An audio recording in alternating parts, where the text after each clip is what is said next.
स्वागत है आपका। मैं हूं प्रशांत चरहे। बड़ी खबर इस वक्त की। 58 साल बाद गुजरात में कांग्रेस वर्किंग कमेटी की बैठक होने जा रही है। प्रधानमंत्री के गृह राज्य में इस बैठक के जरिए कांग्रेस ये संदेश देना चाहती है कि लोकसभा के दंगल में वो बीजेपी को कड़ी टक्कर देने को तैयार है। कांग्रेस के ज्यादातर बड़े नेता अहमदाबाद पहुंच चुके हैं, जबकि कांग्रेस अध्यक्ष राहुल गांधी, प्रियंका गांधी और सोनिया गांधी सुबह 9:30 बजे अहमदाबाद पहुंचने की तैयारी में।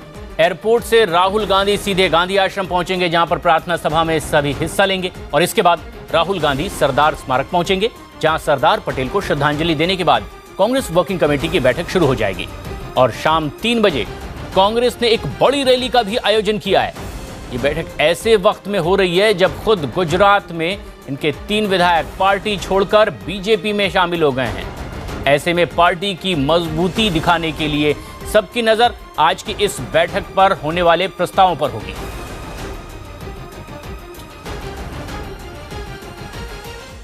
और इस वक्त अहमदाबाद में ही मौजूद हमारे सहयोगी अरुण सिंह सीधे हमसे जुड़ रहे हैं। अरुण, ऐसे में जबकि ये बैठक होने वाली थी, कुछ वक्त पहले एक 3 विधायक कांग्रेस के बीजेपी में शामिल हो चुके हैं। ऐसे में अहमदाबाद में 58 साल बाद वर्किंग कमेटी की बैठक करके क्या संदेश देने की कोशिश है?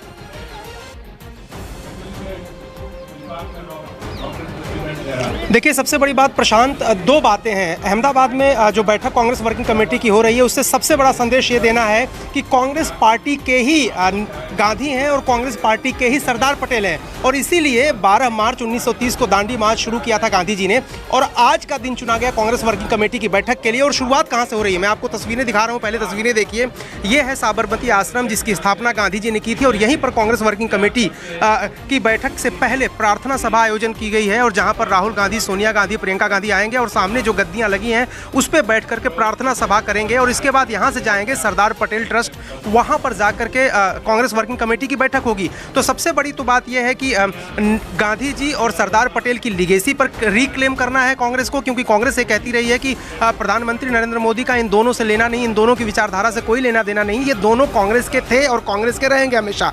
दूसरी जो सबसे बड़ी रेलेवेंट बात है वो ये है कि अहमदाबाद, या यूं कहें गुजरात, यहाँ से ही कर्मभूमि रही है, गृह राज्य है। दोनों जो बड़े नेता हैं बीजेपी के और सरकार की तरफ से, अमित शाह और प्रधानमंत्री मोदी, तो उनके गढ़ में आके, उनके टर्फ पे आकर के एक तरह से उनको चुनौती देना कांग्रेस फ्रंट फुट पर खेलने की कोशिश कर रही है और बताना चाहती है कि जिस तरह से 2017 में उन्होंने एक कामयाबी हासिल की थी, हालांकि सरकार उनकी नहीं बन पाई थी, लेकिन फिर भी एक टक्कर कड़ी दी थी बीजेपी को, और यहीं से कांग्रेस मानती है कि उसका एक तरह से रिवाइवल हुआ और 3 राज्यों में आज सरकार बनी है। 2014 में याद करिए प्रशांत, 0 सीट मिली थी, यहाँ से 26 सीटों में से एक भी सीट कांग्रेस पार्टी नहीं पाई थी मोदी लहर में। और इसीलिए ये जो खोया हुआ एक तरह से बैटल ग्राउंड है उनका, उसको वापस पाने, उस पर वापस दावा ठोकने के लिए यहाँ पर कांग्रेस वर्किंग कमेटी की बैठक आयोजित की गई। लेकिन ऐसे में खबर यह भी है कि आज ही पाटीदार नेता भी अब कांग्रेस के साथ शामिल हो सकते हैं। उनके लोकसभा चुनाव लड़ने की भी उम्मीद की जा रही है। उसे भी क्या एक बड़े आयोजन के तौर पर दिखा करके एक संदेश पहुंचाने की कोशिश होगी?